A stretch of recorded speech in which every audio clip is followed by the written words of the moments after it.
Hey, Edgar here, the host of Snug Wrestling. Are you tired of your flimsy sunglasses that look just like everyone else's? Well, check out our friends from Aquila. These are handcrafted, limited run frames made in Los Angeles using recycled materials and built to last and look clean. They got UV protection, blue light options, and even prescription lenses. Plus, Aquila gives back 1% of every sale that goes to environmental causes. And because you listen to Snug Wrestling, you get 10% off with code SNUG at checkout. Just head to aquila.la and upgrade your eyewear responsibly. That's aquila.la, A-K-I-L-A.la. Save 10% off with promo code SNUG. Hey, this is your Olympic hero, Kurt Angle, and you're listening to Snug Wrestling. Oh, it's true. It's damn true. All right. Welcome, everybody, to the Snug Wrestling Podcast. I am Edgar, the host. The Snug Crew is all here because we are getting closer to the Chamber of Eliminations. The WWE Elimination Chamber is this weekend. We are days away, and I'm hyped. I'm excited for this weekend. It's going to be an interesting weekend, man, because the Elimination Chamber might be one of my personal favorite PLEs because it's WrestleMania season. A lot of that's going to happen this weekend. It's going to give us a better idea of what to expect to see at WrestleMania. So I am absolutely pumped, and I hope you are too. If you're not, get pumped with us, with Mr. Blood, with Tommy, and Toxic. Welcome, everybody. How is everyone feeling today? Man, I'm extremely excited, bro. Elimination Chamber actually is my favorite match type in WWE history. When I play, I religiously, a lot of our followers know or have played with me, especially you'll see them shout us out on our Thursday night TikTok one-on-ones on TikTok Live every Thursday night, tomorrow included, 9 p.m. Eastern, 6 p.m. Pacific, just to cheap plug that. But people will just say in the comments, Mr. Blood, I play with you, because I am on WWE 2K25 every single day, and I've already pre-ordered 2K26 for my early launch next Saturday. I'm so excited. But if you know me, you know Elimination Chamber is the only match type I play online every day for a year. I love this PLE. I love this match type. I love the chaos. I love this because it's actually truly one of the only PLE match types where genuinely anything can actually happen in the match. Some big star will be the first person to be eliminated. Someone you're like, oh, that person's going to make it to the end. And then lo and behold, all of a sudden they're the first person out because 3 people hit consecutive finishers on them and now they're eliminated. I remember the most shocking elimination years ago. Edge was the champion in one chamber and then literally was the first eliminated in his chamber match, lost. And then in the following chamber match, I believe it was, or a following match at the end of the night, he winds up winning the other championship in the same fucking night. So lost in one in another. And they're just so unpredictable. They're fun, high octane, they're violent. And man, I can't wait for this weekend, bro. Even though I think the winners are, at least for the men's, extremely feels like a foregone conclusion. The women's, I think anybody could get it depending on who's in it, but I'm just really hyped for it, man. I'm in a great mood for some Elimination Chamber content this weekend. I'm, however, not on the same boat. Elimination Chamber is at least top 3 PLE or match type or whatever you want to call it for me, but I'm still excited for it because just anything can happen throughout any of the matches. It's just not the chamber matches. Anything can happen in the 2 championship matches or tag matches or whatever it is. This is the one PLE a year that I feel like that there's nothing that's super clear except for last year's chamber because, we all knew that John Cena was winning that. So, but yeah, I'm super excited, and I got my notes on my school Chromebook because I don't have anything else to do notes on. So, yeah. Feeling good when it comes to the chamber and that whole match type thing. It is on top for me. It's pretty much up there. I think for me, it may go Rumble, then the chamber, than like Hell in a Cell when it comes to match types, but feeling good. Also, shameless plug here, directly after this, we've got NXT in that review as well.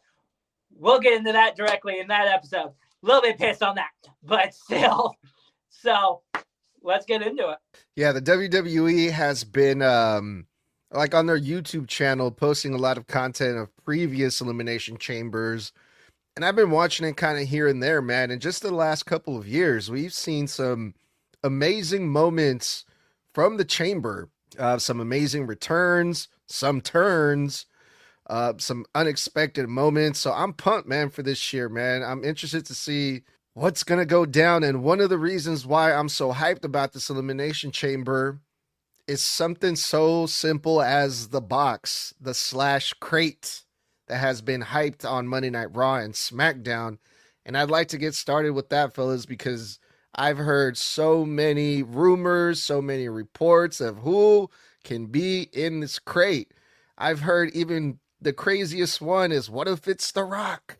What if it's Danhausen, Jericho, Bianca Belair, Seth freaking Rollins? Like, I mean, we can play this guessing game all day. We don't really know. I feel like for this one, the WWE has done a pretty good job of keeping things hidden under wraps, man. And we don't really know much of anything when it comes to this crate. But just really quick, fellas, what do you guys hope to see? Or what do you guys expect from seeing what's going to come about this one? I got to be honest. I think it's the stupidest thing on the show. I'm going to be real here. I'm going to level with you. This is the most Vince McMahon ass shit ever. Vince is the guy that shoves things in crates or under fucking giant satin fucking, drapes to reveal someone standing there, having someone come out of a fucking egg at Survivor Series 1996 or whatever the fuck it was. This is such a Vince McMahon thing. And I think it's so dumb because I can suspend my disbelief for pro wrestling. That's a given. You have to enjoy it. But I can only suspend it so far, right? You mean to tell me for 2 fucking weeks, some random person, if it's a person in the box at all, has been trapped in there with no fucking air holes to be seen on the outside, no food, no water, no bathroom, getting passed back and forth like a girl on prom night between Raw and SmackDown, and flown across the country in this crate through quality control and freaking TSA and everything else. And I'm supposed to sit here and suspend my disbelief and believe that there's a motherfucking human being in that box. Like, it's just so stupid. I can't suspend my disbelief that much, that far. I don't know who's in the box, what's in the box. It's probably some kind of return. But I mean, even if it is, I just think it's so old hat. It just gives Vince McMahon, and not like great Vince McMahon ideas. It gives like, hey, middle of 2020 promoting, The Rock's 25-year anniversary in the movie Red Notice. Who stole my Fabergé egg? And then that's a storyline for an entire PLE. Like, it gives that level of bad for me for Vince ideas. So I'm just not into this. I think it's stupid. I don't even have an idea of who's in it. So I'm not going to give one because I just think it's going to be a lackluster dumbass thing.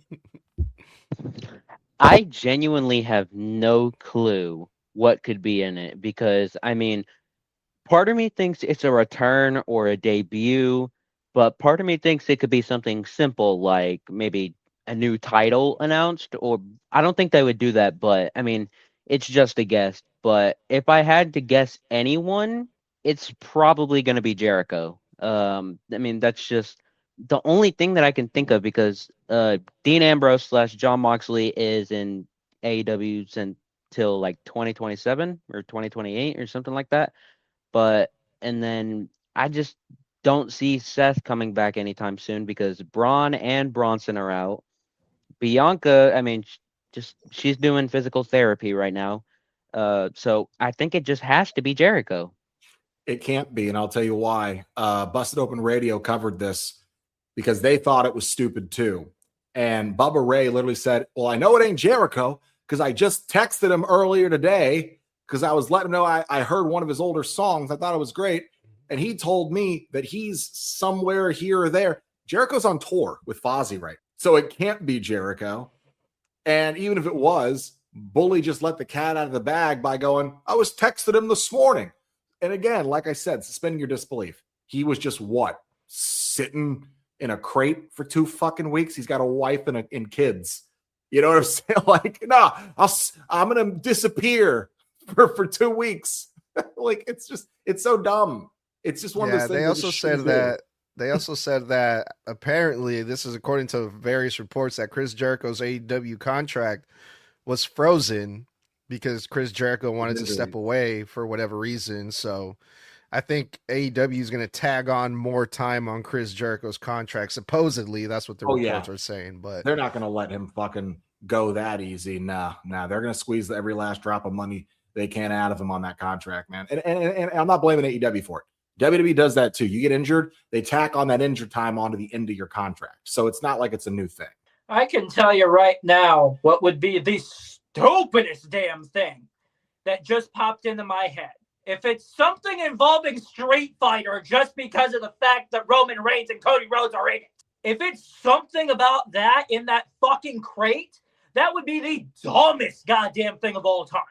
Where did you get that idea from? I legitimately just thought about it just because of the fact that 2 of their biggest headliners are in that movie. And when it comes to movies involving current or former superstars, they do promote them all the time.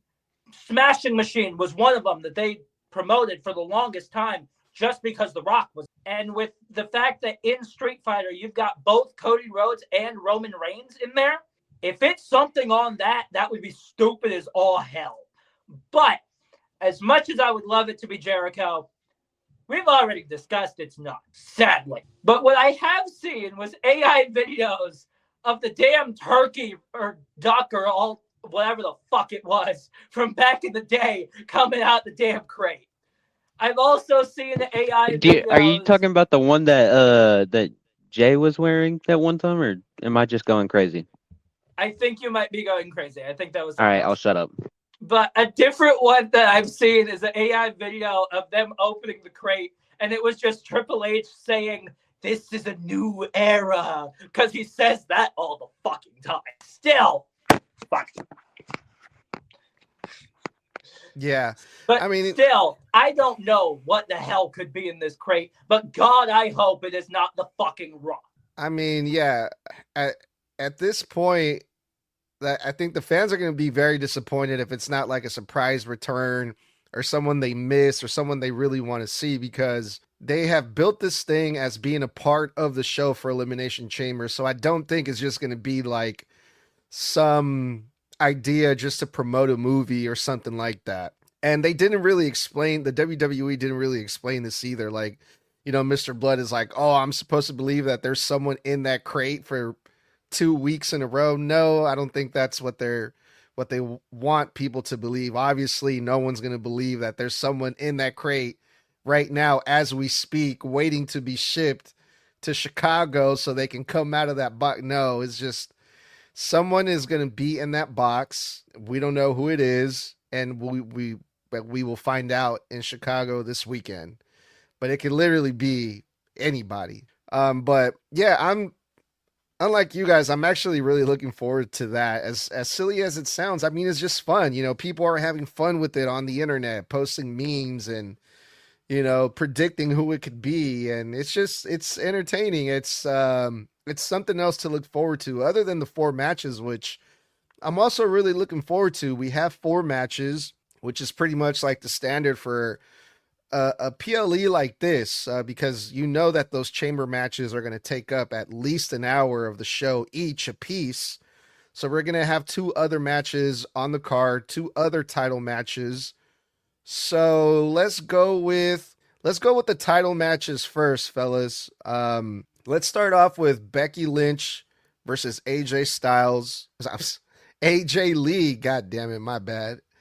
Becky Lynch versus AJ Lee for the Women's Intercontinental Championship.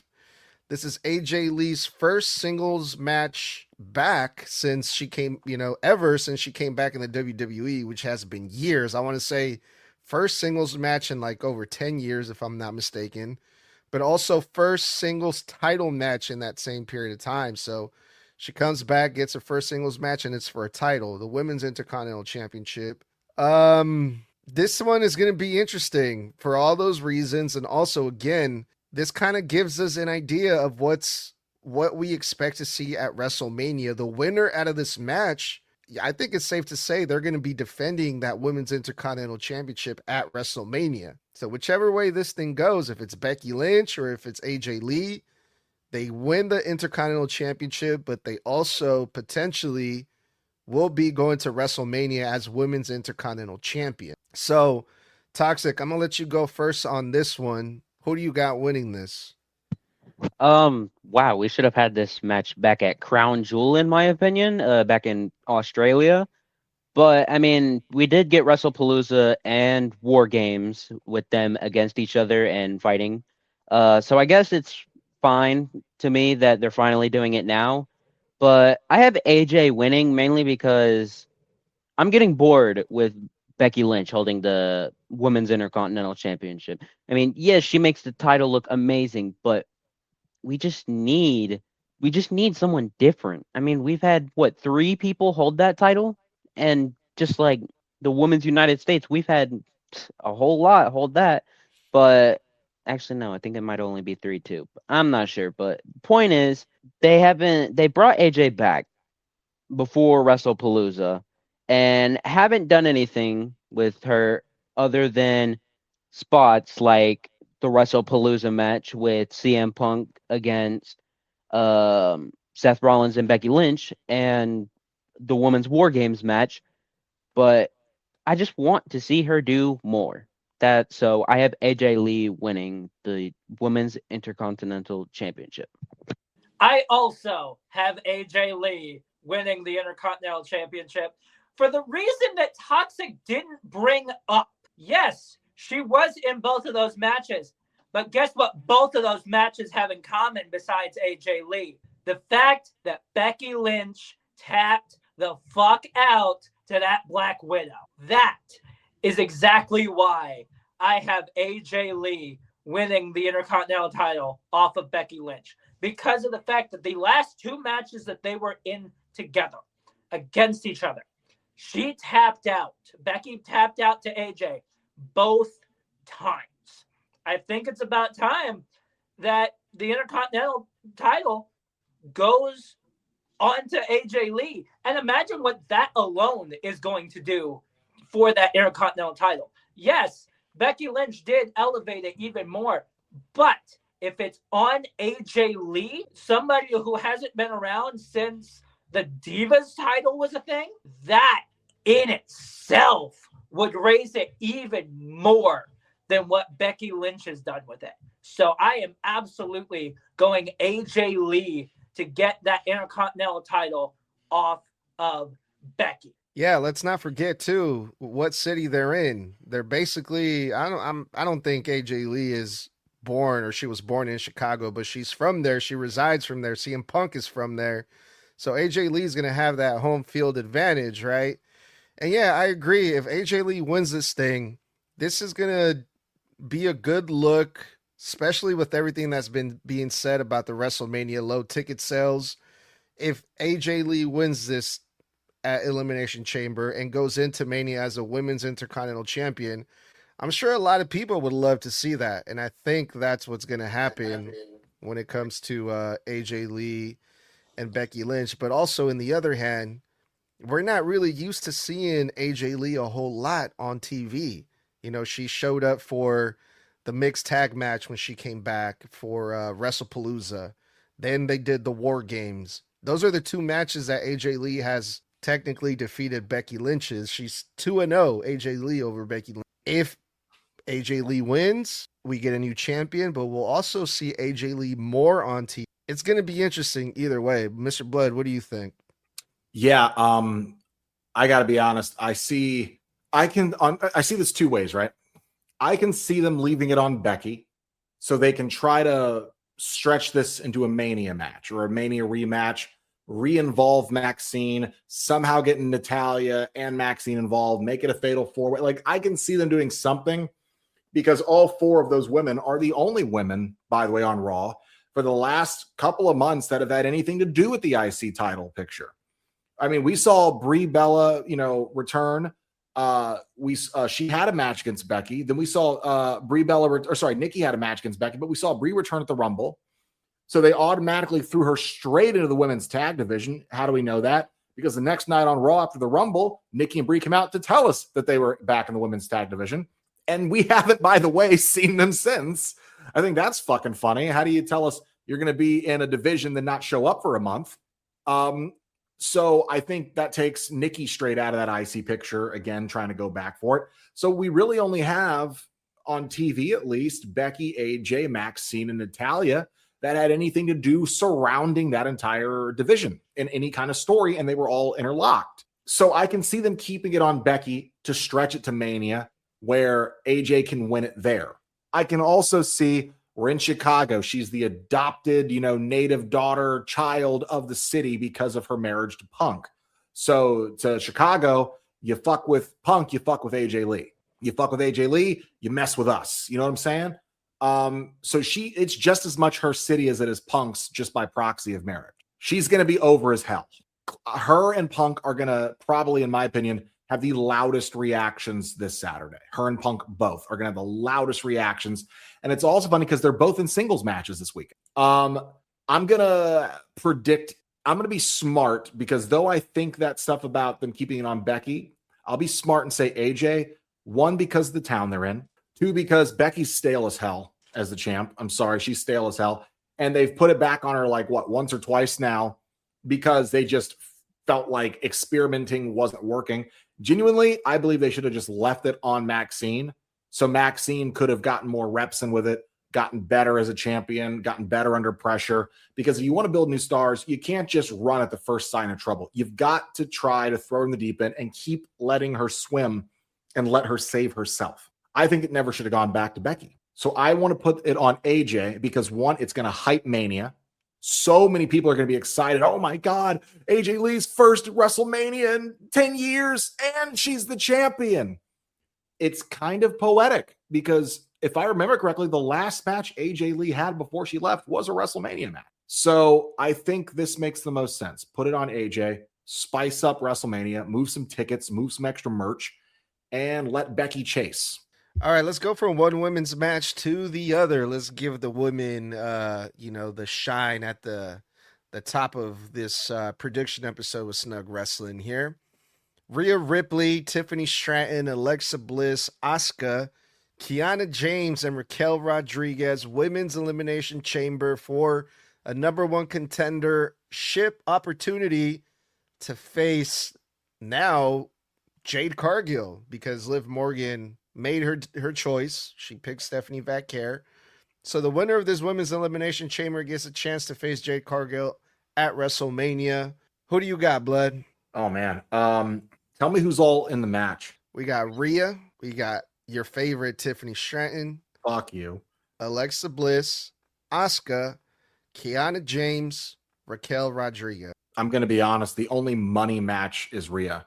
Out of all those women that are in that match, the only money match I even hear remotely out of that is Rhea. Rhea is going to get a great match out of anybody, especially Jade. They get to play the powerhouse versus powerhouse game. It is a dream match for many, because if you can't have Bianca there to verse Jade, who's a better stand-in than Mommy, right? You can argue all the live long day, but you'll be arguing with yourself. Rhea Ripley is probably the most universally beloved and overact in the entire company, top to bottom, because, a quarter of the audience, used to be more, hates Punk. A lot of the audience turned on Cody. Half the audience bored with Roman Reigns, or he's not here enough to be beloved constantly. When it comes to Randy, he's loved, but he doesn't get the same reactions that they do. He gets very close, but not them. Drew, top guy, not beloved, very underappreciated by many in the building, but beloved by IWC. So when I look at it top to bottom, Rhea is probably the most universally popular and loved talent on the WWE roster across every brand they have. I can't think of a bigger match for Jade Cargill. Genuinely, There's not a star in the women's division, not even Charlotte, my GOAT. There's not a bigger match you can give Jade right now. Rhea. It has to be Rhea. You want to talk about money matches? It's going to be a money match, and it's not going to be money because of Jade.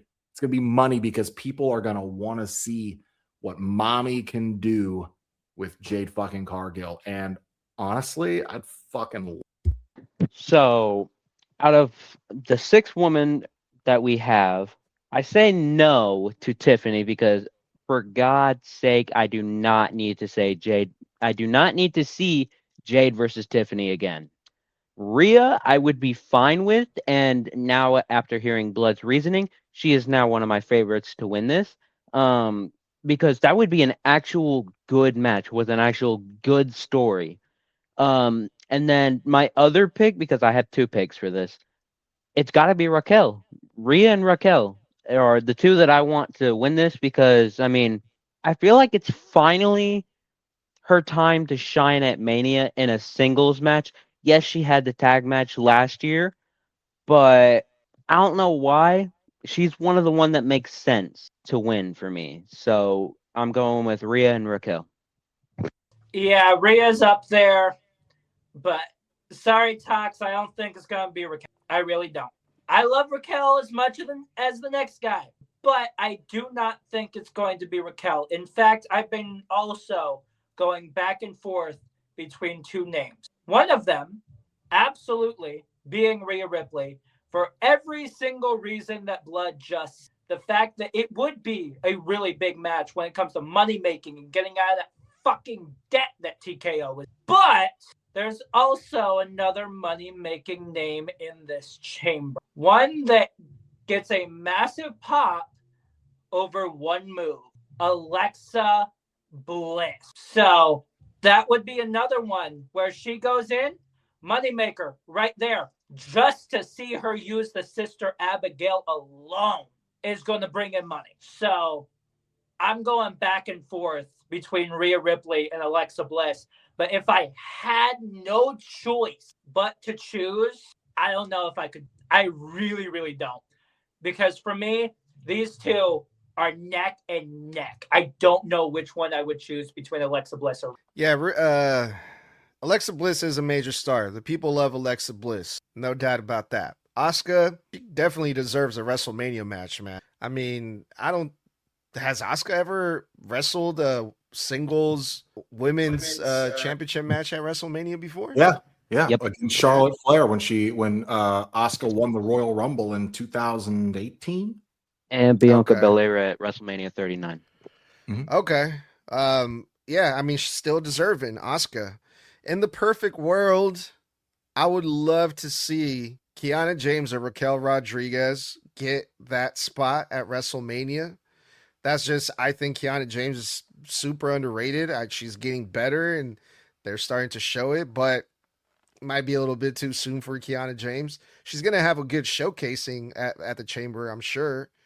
Going to make her look good. Is she going to go over? I don't think so. As much as I would like to see that, I don't think that's going to happen. Same thing with Raquel. Raquel shocked us all on Monday Night Raw when she won the qualifying match.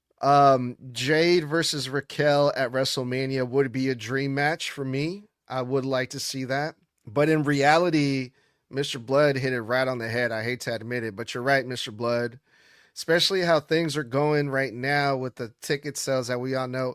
The WWE just cannot afford to not have Rhea Ripley on the card of WrestleMania.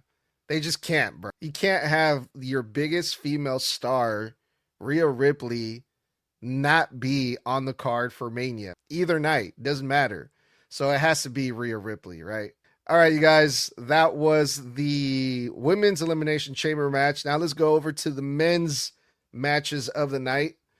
And we have to start off with the World Heavyweight Championship match, CM Punk versus Finn Balor. This is a rematch. Finn Balor has made it a point to make his way back up into that main event title picture scene. After he was being denied an opportunity at the Rumble, Finn Balor attacked CM Punk, got a match versus Punk in his home country, Ireland, lost, and he's now getting a rematch. However, After CM Punk's promo on Monday Night Raw, we kind of got that feeling like, this is just kind of a filler match just to get CM Punk prepared for Roman Reigns at WrestleMania. And one of the many reasons it felt like that was, well, we didn't really get much buildup in the go home show of Raw. We didn't get a confrontation. We didn't get a pull apart. These guys were in the same building. Nothing happened here, which kind of gave me the feeling like, okay, this match is really not being taken serious by the WWE, or they don't want us to believe that Finn Balor actually has a chance here. So I'm just going to lay it out flat for everyone right now, and then you guys can tell me what you think. CM Punk has to win. Man, I wish it was that much of a foregone conclusion, because like I complained about in the Monday Night Raw review, Punk kind of telegraphed that Balor was going to lose this weekend, because in that same promo, Punk said, there's a lot of what ifs. What if, you beat me this week? What if I jeopardize the main event of WrestleMania? But what if next week on Monday Night Raw, when, Roman Reigns decides to grace us with his presence, I punch him in his stupid face? And the moment he said that, hyping up a potential face-to-face with Roman, because Roman will be here next week. Keep in mind also, WWE has dropped all of Roman's dates between now and Mania. All of March and his April dates, just like they did for Lesnar. And they did it a week earlier than Lesnar. It kind of telegraphed the fucking finish. It was like, how are you going to have Roman, all of his dates out there for the world to see, but then pull the match that he would have away from him? Even though he's not losing the match, it would just be replaced with him versus Balor, right? It would basically be a rematch from, a couple years ago. But at the same time, now you run the risk of something else. You run the risk of pissing off the fans who bought tickets because they want to see Punk versus Roman. You piss off the fans who are going to feel like they got falsely advertised to, because when they bought tickets, the only advertised match was Punk versus Roman. And though card subject to change, you pushed that match heavy as hell. Potentially the most important WrestleMania main event in history, the biggest WrestleMania main event in history, yada, yada, yada, yada. You kept saying that, and then people bought tickets off of that wording. People got excited and bought off of that wording. If you take that away from them, you might piss some people off. And if you're already suffering that 19% down year on year with them ticket sales, who's to say that change the matchup doesn't make people go, I want a refund. I bought for the main event of Punk versus Roman Reigns. And if I'm not getting that, then I'm not going to spend all this money and fly out to fucking WrestleMania. You know what I'm saying? So some people, Mania is also a one match, dream scenario. A lot of people will go to Mania because there's just one match they really, really, really want to experience. This could jeopardize that. So I want to say Punk's retaining, simply because I don't know why you risk. I don't know why you jeopardize. And even if, let's say, Balor wins, right? Good for him. He goes into Mania the champ. You've still got to re-involve Punk, because that match is not, I love Balor. He's incredible. He is nowhere near, not even in the same universe of star power that CM Punk is on a WrestleMania card against Roman motherfucking. You would have to make it a triple threat with Balor involved if you put the title on Balor this week, and you'd have to. You would absolutely have to, because you have to salvage that. You have to keep Punk there, because that's what you pushed over and over again for the last month. But I'm going to play it safe. Punk for the retention. Oh, I got a massive theory that I'd liked. I've been thinking about this and all the possible outcomes, and this one makes most sense. I have CM Punk winning, but for a major reason. Their first match, Finn Balor and CM Punk's, was amazing. So I can tell that this is going to be a good match. But what if Roman Reigns gets involved in the match, either costing Punk or Balor the title, and that leads to Finn being thrown into the match at Mania, making it a triple threat? Oh, it would just be a repeat of last year. No, that would be so good for Balor and beneficial for him, because I could see Balor winning at Mania. And just that win at WrestleMania for Finn would do so much. but I have CM Punk winning mainly just because they're in Chicago, and I don't see any scenario that Balor wins without the Judgment Day. One out of the two Judgment Day members that could interfere, I don't see any of them interfering, and just I'm gonna play it safe as well and go Punk. Toxic, you absolute fucking genius. Holy crap. Holy shit. That Mania match would be massive. It's like, yes, there was a triple threat last year. This is completely different. You're right on that. Holy shit. That would be phenomenal, dude. And I do see that happening now. Like Roman coming out and costing Balor that, and then Balor going, hey, I got screwed over this title. I'm getting sick and tired of being tossed around and screwed over time and time again. Put me in that match. Put me in that world title match. Make it a damn triple. I could absolutely see that happening. But I am also going CM Punk to retain. I honestly think that the two Chicago natives will absolutely hold gold tonight or on Saturday night. Plain and simple, that's what's going to happen, and that's practically a foregone conclusion at this point. But that idea, Toxic, holy shit, that would be absolutely massive. I think it would be cool too, because though I know like Snug's not a big fan of triple threats, and I know that night one of Mania last year was a triple threat main event with Punk and Roman involved. And really, Balor and Seth wrestle extremely similar styles. So it might even feel like the same match with some, newer spots and newer things put in, new sequences. But I think Balor deserves that because, man, it's kind of sucks, man. You got injured once and they just got cold feet on him for so long. And he didn't even get injured because of anything he did. It was a freak accident. Seth threw him. His arm naturally went over the barricade, separated the whole shoulder. It was a fucked up thing. He deserved to be champion. He had earned his spot. And he has tried to climb and crawl back ever since to very low effort on their part, not his. I genuinely think that if you want to really rehabilitate Balor's image in the main event, they kind of are writing him slightly as a baby face inside of the Judgment Day right now. I think you could make a massive star out of him. You really fucking could. You could finally make him the star he was meant to be, that he was bred to fucking. And I would not be upset at all if this was a triple threat because I think Balor truly deserves that spot. And I think that spot could really use him. 2 questions for you guys about this. Number 1, does this match between Roman Reigns and CM Punk have to be for the World Heavyweight Championship to be as massive as what we expect it to be? That's my first question. My second question is, if Finn Balor were to beat CM Punk in Chicago, wouldn't the people turn on Finn Balor because it's in Chicago? He will get booed out of that fucking arena. Well, let's answer the first question, right? Does the match between Roman and Punk need a title? I think they're big enough stars to where they don't ever need a championship and it'll never take any shine off of them. I think they're so beyond the need for a title that they have become those types of stars where the title needs them. For that division to stay relevant, to stay powerful, to stay important, that division needs their star power. So the reason I asked that, and we'll get to the second question in a bit, because Toxic brings up a really good point. I'm glad you brought it up because I completely forgot about Roman Reigns, how he can play into it, this match completely, right?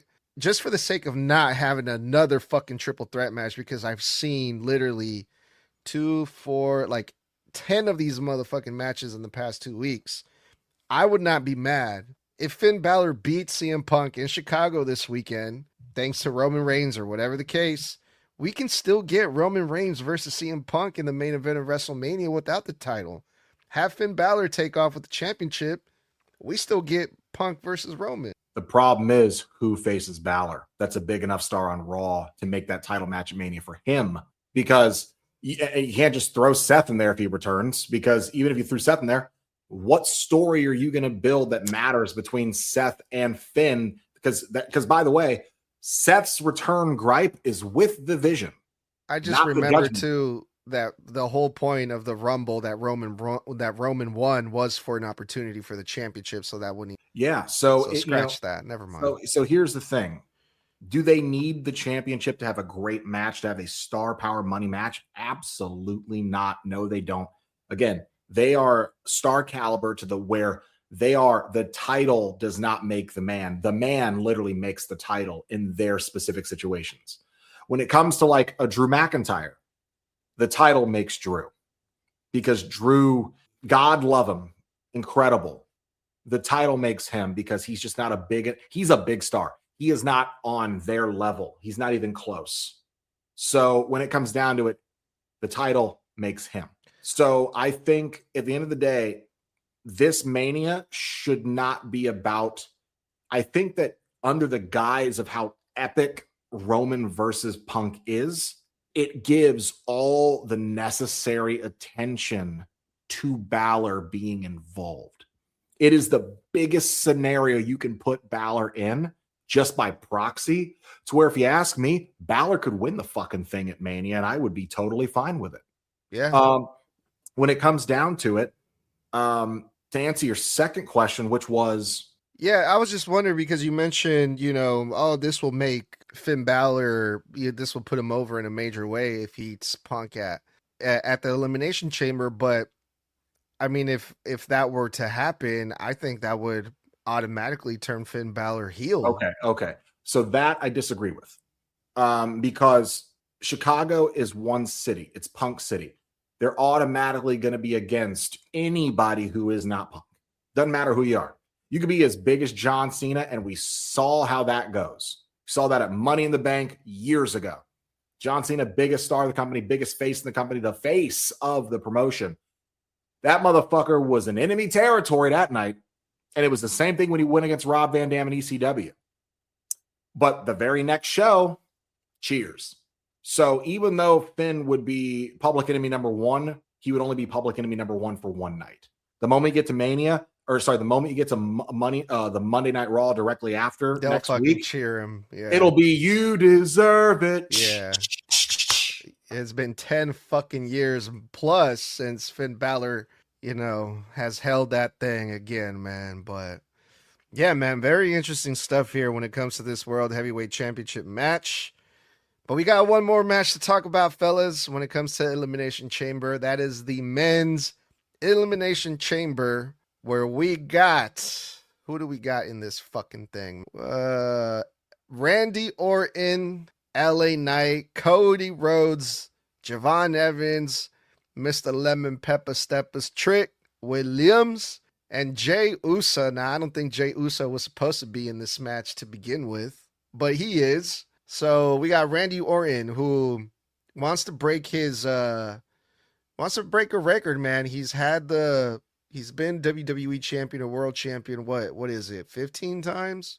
14? 14. 16? He's trying to get 14 times. So he's trying to hit that record, man. He's trying to be up there with the Cenas and the Flairs and the whoever else has many championships. LA Knight is in there.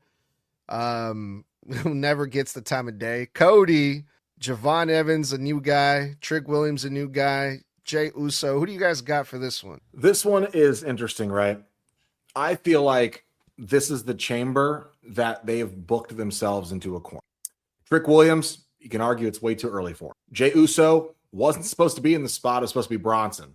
So they're not going to just randomly give Jey that spot when it was not even supposed to be him in there. Now he's just there to place fill for Bronson. Oh, God. Who else? Who else You is in got this thing? Jay, you got Jay, you got Randy, Cody, In LA. LA Knight. So LA Knight, I Yellow don't G. I don't see them giving it to LA because LA's a Raw star, and it would make no sense for him to just randomly jump back over to fucking SmackDown and start feuding with Drew when he's got a problem with the Vision, unless you can argue they're going to drop his gripe with the Vision now that fucking two of the main guys he was beefing with are injured, and the other one is going to turn on the Vision the moment he returns. Then you got Randy, right, who's chasing 15. We've had Drew versus Randy before. We could sure do it again, but it's a very safe fucking match. You could also argue that if Cody wins, the fans finally turn on him. Because fans are so burnt out on Cody Rhodes. The kids will love it, and the dedicated Cody crybabies will love it. But I got to be honest, I love Cody. I don't need to see him in another title match at Mania. Not just this 3 years in a row. I don't need to see it 3 years in a row. I need someone else in that spot. I don't always need to see Cody chasing a title. That's why the fans are so burnt out on him, because it feels like all of his stories are the same. Chase a title, chase a bastard who chastises you with the title, win the title, have a couple of, middling feuds, one that's decent. The guy he's feuding with gets injured. He feuds with someone else. He drops the title. Like, we've done this song and dance a couple times. So if he wins, I gotta be honest. I see the crowd booing if he comes out on top. I do. And not because he's bad, because they're feeling him. They're getting that Roman Reigns effect. He's being shoved down our throats. We get it. He's QB1. He's your face of the company. He's your biggest star outside of Roman, but he is your baby face that you built the company around for this generation. We get it. We get it. But it was the John Cena thing all over again. Loved him and loved him and loved him and loved him until what? He won too much, too often. All the time John Cena was in that spot that Cody's in now, until the fans finally half turned on him. And that's what they've done with Cody. They made a mistake, repeated the John Cena mistake with Cody. Even though I can easily sit here and say Cody wins lol, because genuinely my prediction is that Cody wins. I think it's a bad idea. I genuinely think it's a bad idea.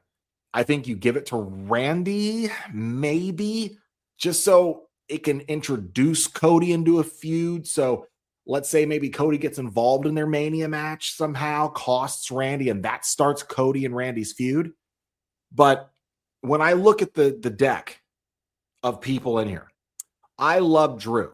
I love Drew to death. But I'm going to say something real controversial here. Snug.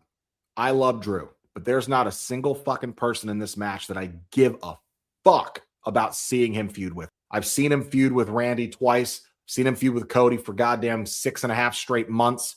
LA makes goddamn no sense. Trick Williams just got here. Not interested in seeing it this early until we get more out of Trick. And I'm sorry. God, who else was it? Not Jacob. Javon Evans and Jey Uso. Yeah, Javon. Love Javon. Just got here. Also a Raw superstar. And Jay was in this spot last year with a title, and I don't fucking think he needs it the very next year. He's already got tag gold, and I see him defending the tag titles at Mania. So I say Cody because it's the only choice that narratively makes sense, but I think the fans are going to turn on it, and I think everybody else is equally just as bad a decision, because none of those are star power money matches. Randy, maybe, but even then, it's a Randy Orton-Drew match. Yeah, I don't need to see Cody in a main event spot for a title for technically the 4th year in a row, 3rd if you're counting for like the unified titles that Roman Reigns did when he hit 1,000 days. But to be honest, I'm fine with anyone except Cody winning this. I mean, it's just LA Knight has been needing this kind of push.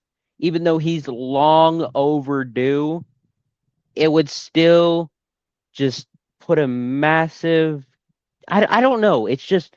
I don't know how to describe it. Randy, I would be fine with because he could finally become a 15-time world champion. Javon, that would be such an amazing opportunity for him. Speaking that he just got on the main roster, not even 2 months ago, or not even a month ago. But that would just be an amazing spot for him. Trick, I'd be fine with it if they book it the story right. And Jay, he's only on this because he's my favorite wrestler and I don't have a better reason. So I'm fine with literally anyone except Cody.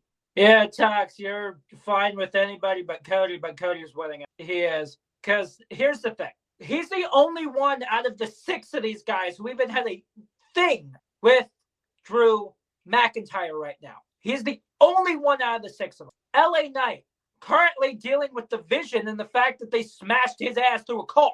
Everybody else has almost no connection to Drew right now at all, except for maybe Randy Orton, with him still chasing after number 15 and all of that. But still, it has to be Cody Rhodes on this. And what sucks the most is this is the 4th goddamn year in a row. That was the first time with Roman Reigns where he unsuccessfully went after the Universal title. There was the year after that where he won the Universal title off of Roman Reigns. There was last year with John Cena where he unsuccessfully defended that title. And then there's going to end up being this year. Unfortunately, as Blood said, this entire chamber is just one giant, hey, look, we don't know what to do with literally any of you, so let's have you fight in a cage. That is the biggest problem. And unfortunately, this is going to end up being Cody Rhodes, which, as Blood said, is not a good idea whatsoever, in which that's probably going to lead to him turning heel at some point. I'd also like to argue that this match has kind of been a foregone conclusion for Mania anyway, because the reports came in that the entire plan since like October was that it was supposed to be a triple threat between Jacob Fatu, Drew McIntyre, and Cody at Mania. That was supposed to be the plan. That's why they restarted the feud when fucking Jacob came back, and it became a triple threat feud. And if the feud's not even over now, and this Wednesday, Cody's in a match that doesn't involve either two directly, that match, that story has to continue to the next PLE, which is WrestleMania. So it's like, okay, I guess we're getting that triple threat. I also feel bad because Drew, this whatever triple that they have is not going to be a main event of night 1 or 2. We already know the World Heavyweight title match is main eventing night 2. That's already been said. It's the main event. And got news flash for you. Liv Morgan won the Women's Rumble. She's technically supposed to be the main event of night 1. So when it comes down to it, depending on how they change the card around or whatever, Liv earned that spot. Stephanie has earned that spot. I don't think it's fair that 2 years in a row, the women don't, or a second year in a row, the women wouldn't get to main event one of the nights when that's what the Women's Rumble is supposed to do for them. It'd be bullshit. Last year, the triple threat night 1, the singles match with John and Cody night 2, the women didn't get a main event at all. And they were supposed to, because that's what the Rumble advertises. So wherever this match is on the card of night 1, most likely, I gotta say, it's an underwhelming place to be. Unless it opens night 1. I just feel bad for Drew because he's a champion, but Raw continuously made SmackDown feel like such a secondary brand. And if I'm being honest, NXT is more interesting than SmackDown. So SmackDown feels like the third fucking most important brand. And I just don't think no matter what match is on that card, it's gonna be anything anybody's like clamoring for. I don't think that match is putting any asses in seats other than we love Cody. But the kids are already here. You know what I mean? I just think I think putting it on Drew was fine, but maybe you should have waited to Mania to put it on Drew. Trust me, bud, NXT is not more interesting than Friday Night SmackDown. But I for one, maybe not to you, Snug, but we'll get to that here in a bit.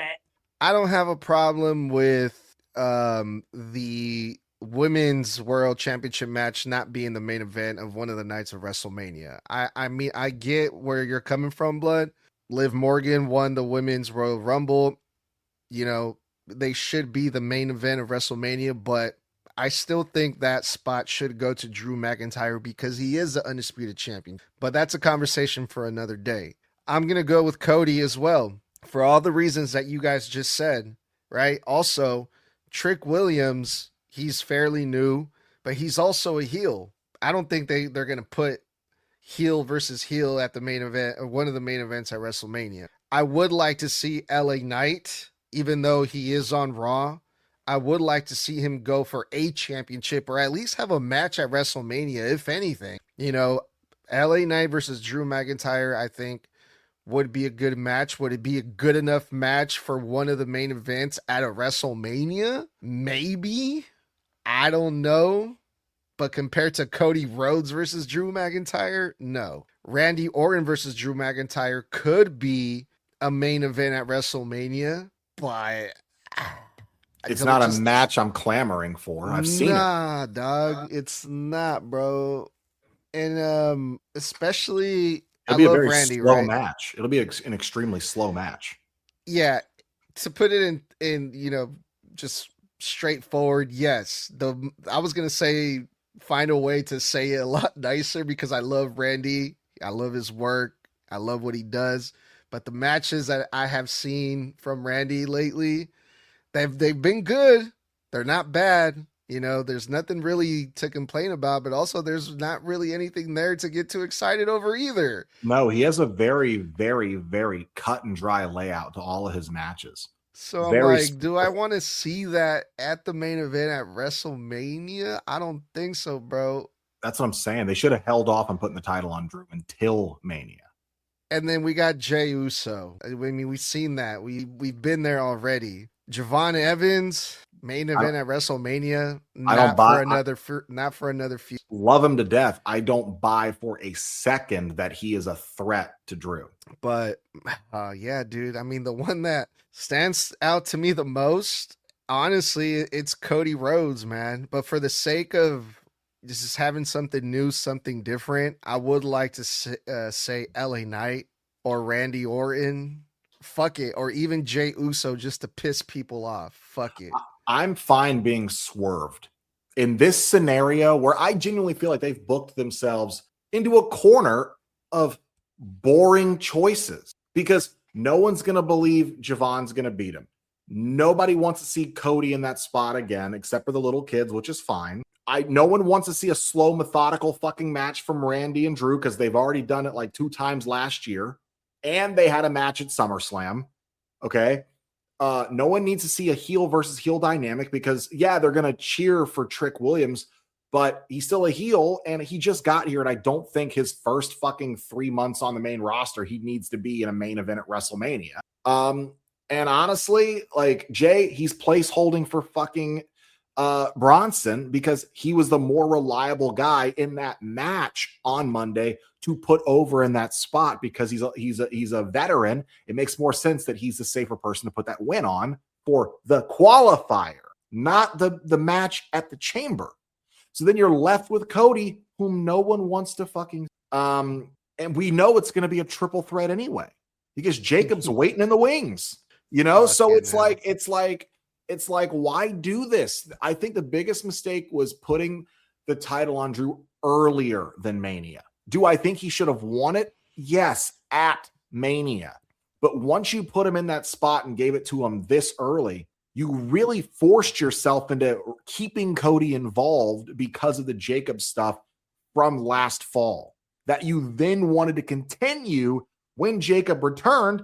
And you kind of locked yourself into that story because you didn't have these guys do a blow-off triple threat at Chamber this weekend instead, to where you could have built a different story for a different match this fucking Mania. So it's just like, oh my God, it's going to be great to watch, but unless they swerve us, it's a fucking foregone conclusion. It is, man. I'm pumped for this. I'm really looking forward to all of these matches, believe it or not. Even Becky versus AJ Lee. God damn, never thought I would say that about a Becky. I'm there for AJ. Yeah, man. It's going to be a dope weekend, and we are going to be there posting the clips, watching it live, covering this thing as it happens in real time, and we will also be reviewing it at some point. I don't know if right after or the day after. I don't know. We will see. But thanks everyone that hung out with us tonight. If you're new, please be sure to follow. Check us out on Apple, Spotify. Leave the star ratings, leave a review. That goes a really, really long way. And let's get the fuck up out of here. Well, guys, that's going to wrap it up for this episode of Snug Wrestling. Thank you guys for kicking it with us. As always, we appreciate every single one of you for tuning in. And if you love hanging out with us, you can do it every single Monday, Wednesday, and Friday night after Monday Night Raw, NXT, and SmackDown go off the air for live post-show reviews. And, of course, bonus reaction content during the WWE weekly broadcasts where we upload all of our reaction clips from the shows to our socials as the shows go from segment to segment. Then, of course, Whenever you're trying to watch the show live, you can always kick it with us on YouTube Live, Instagram Live, and Facebook Live. No longer Twitter or X, whatever you want to call it for the time being, but you can do that to hang out with us for these actual live shows. And if you do miss them, you can always catch them on the YouTube channel, on Apple and Spotify later for the entire archive of Snug Wrestling show reviews, blood drop segments with yours truly.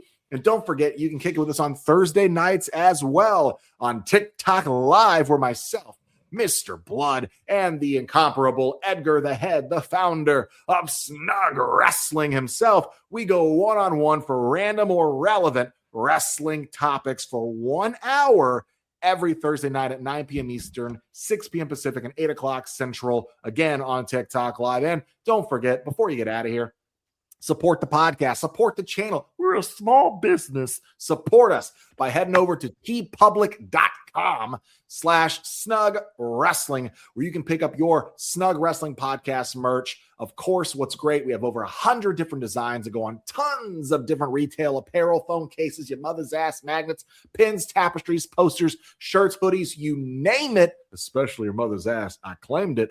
And then other than that, guys, thank you so much. We're going to get out of here. So until next time, stay safe, stay savage, and stay snug. And boys, that was predictions wrapped up for 2026's Elimination Chamber. So I said that was a one time for the one time, boys. I said that was four letters. One word.